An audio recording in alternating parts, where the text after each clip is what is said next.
RS teaching में आप लोगों का स्वागत है। आज हम लोग क्लास 10th की भौतिकी यानी फिजिक्स का कुछ प्रश्नों को देखेंगे।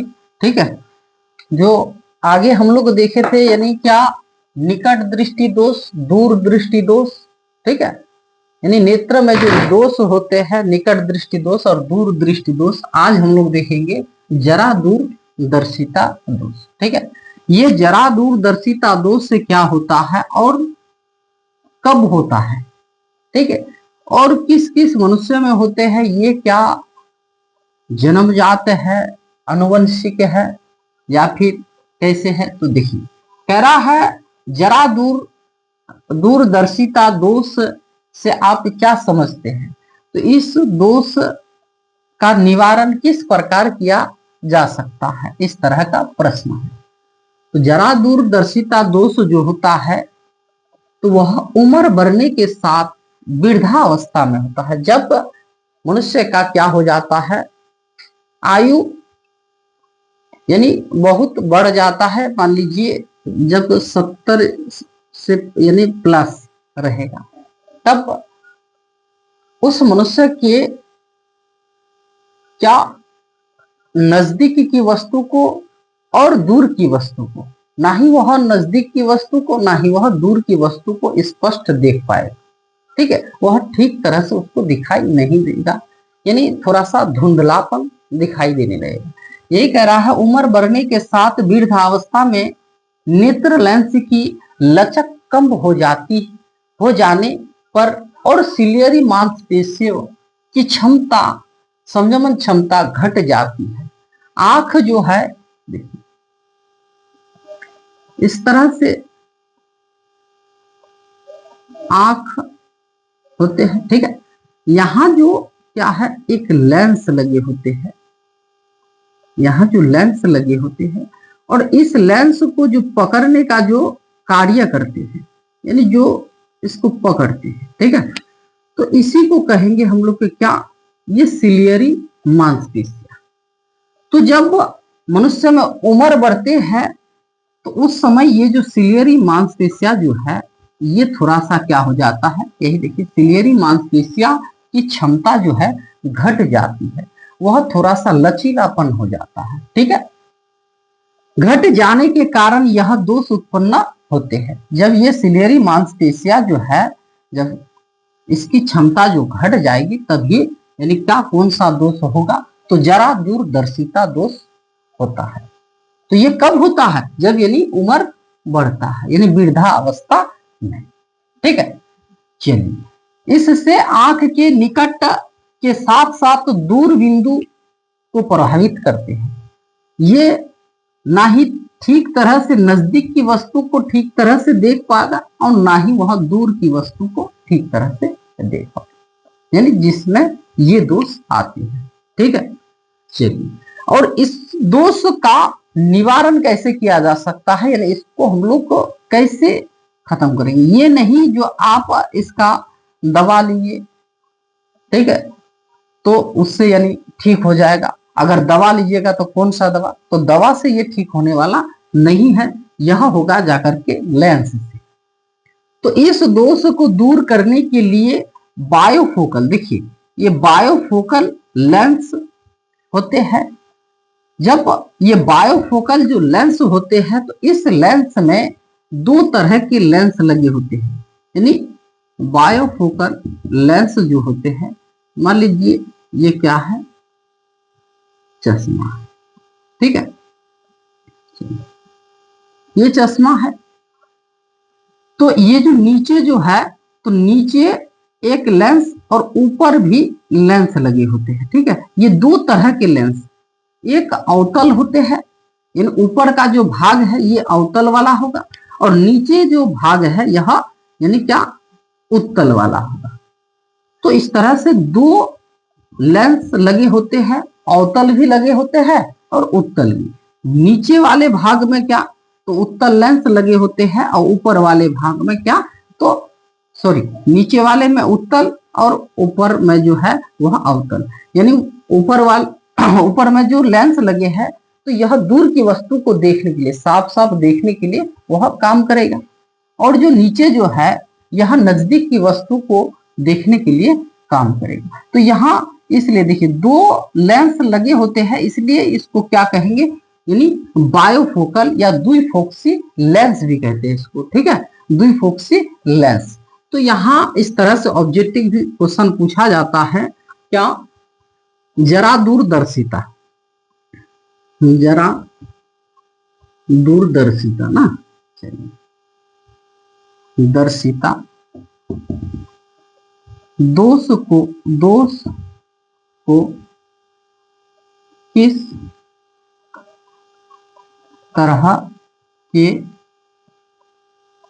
लेंस से, जरा दूरदर्शिता दोष को किस तरह के लेंस से, चलिए ठीक किया जा सकता है।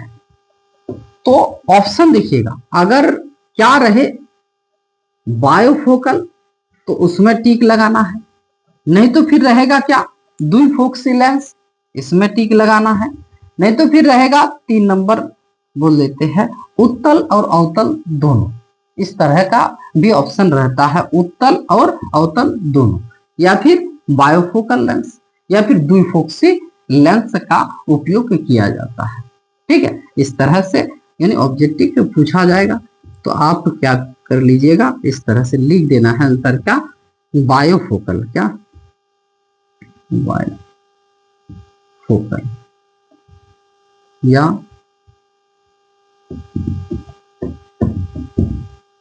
द्विफोक्सी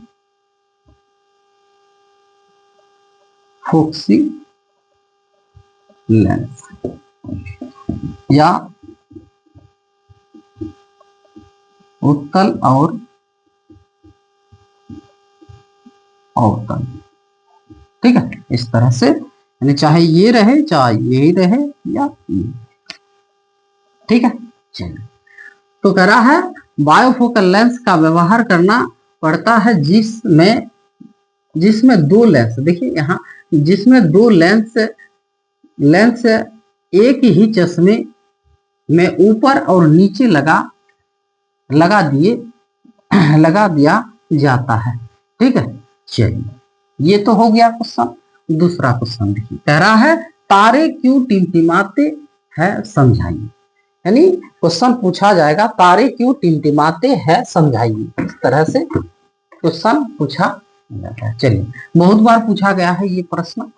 तो तारे अगर देखा जाए तो ये नहीं टिमटिमाते हैं, लेकिन पूछा जाता है तारे क्यों टिमटिमाते हैं। आपको प्रतीत होता है यानी आपको लगता है यानी तारे टिमटिमाते हैं, लेकिन तारे नहीं टिमटिमाते।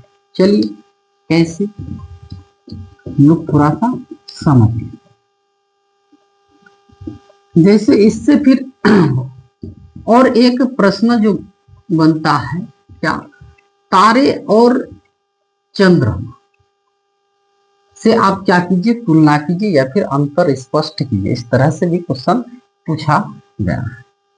तो देखिए चंद्रमा जो है, अगर हम लोग धरती में हैं, पृथ्वी में, तो ये क्या हमारे बहुत ही नजदीक है, किसके तुलना में, ये तारे की तुलना में। ठीक है, ये तारे की तुलना में बहुत ही क्या है, नजदीक है। चलिए इसको और दूर, ठीक है, तो यहां तारे और चंद्रमा की तुलना नहीं पूछा गया है, इसको समझाने का यही कारण है। देखिए जब हम तारों को देखते हैं तो उनकी चमक घटती बढ़ती प्रतीत होती है, ये कभी चमकती है ज्यादा और कभी कम, और तब हम कहते हैं कि तारे टिमटिमा रहे हैं। तारों की चमक में यह घट बढ़ वायुमंडलीय असमानता के कारण होती है। तो देखिए ये जो यहां से यहां तक क्या है, मान लीजिए वायु है, क्या है, वायु है। तो ये जो धरती के बगल में आप रहिएगा, यहाँ वायु में क्या है, ज्यादा घनत्व है, क्या है, ज्यादा घनत्व है। और इससे अगर ऊपर देखिएगा तो इसमें थोड़ा सा इससे यहाँ घनत्व क्या है, कम है। फिर इससे और थोड़ा जाइएगा तो यहाँ भी क्या घनत्व कम है, और यहां से ऊपर जाइएगा यहाँ भी घनत्व क्या है, कम है इसकी तुलना में। ठीक है, क्योंकि यहाँ जो घनत्व है, यहाँ धूलकण, जलवाष्प और यहाँ गैस जो है सब कुछ मिश्रित है। इधर जितना ऊपर जाइएगा उतना आपको धूलकण और वाष्प जल की बूंदे नहीं मिलेगा। तो वही कह रहा है वायुमंडल की असमानता, वायुमंडल एक जैसा नहीं है, ना ही वायुमंडल क्या होते हैं, स्थिर होते हैं। देखिए के कारण होती है, पृथ्वी की वायुमंडल शांत कभी नहीं रहती है। ये पृथ्वी में जो है वायुमंडल कभी शांत नहीं रहती है, क्योंकि देखिए ये अगर पृथ्वी है तो इस क्षेत्र में ये जो बीच वाला जो क्षेत्र, यहाँ विषुवत रेखा, तो यहाँ क्या होगा, ज्यादा गर्मी। ठीक है, और जितना ऊपर जाएंगे तो ठंडी क्षेत्र। तो जब ये गर्म हो जाते हैं, इसको कहते हैं लो क्या सॉरी, यहां जब क्या हो जाते हैं, गर्म हो जाते हैं, तो ये क्षेत्र इस क्षेत्र को क्या करना चाहते हैं, ठंडा करना। इसको लो प्रेशर, और ये हो जाते हैं हाई प्रेशर। ठीक है, आपको उल्टा सोचना। देखिए हम लोग तो ये सोचते हैं जब यानी गर्म हो जाते हैं तो हाई प्रेशर, नहीं, ये क्षेत्र जब यानी क्या हो जाते हैं, गर्म हो जाते हैं, विषुवत रेखा में हमेशा वह क्या गर्म क्षेत्र है। ठीक है, तो यहाँ लो प्रेशर और ये हाई प्रेशर, तो इस समय यानी इस क्षेत्र में हवा बहती है, हवा बहती है, या फिर इस क्षेत्र से इधर हवा बहती है, क्योंकि इस क्षेत्र को क्या करना है, ठंडा करना है। ठीक है, इस क्षेत्र को ये ठंडा करना चाहती है। तो यहां वही बोला गया है, गर्म तथा ठंडा हवा की धाराएं हमेशा बहती रहती है। इसीलिए तारों से पृच्छक तक पहुंचने वाली किरणें वायुमंडल के अपवर्तनांक में होने वाली परिवर्तन के कारण अगल बगल मुड़ जाती है। तो यहाँ ये हवा की बेग जो चलती रहती है, ये वायु का जो फिर कण है, तो ये इस यहाँ से जो आप यहाँ तक जो तारे को देख रही थी, तो इसमें पथ में क्या होते हैं, तो परिवर्तन हो जाते हैं।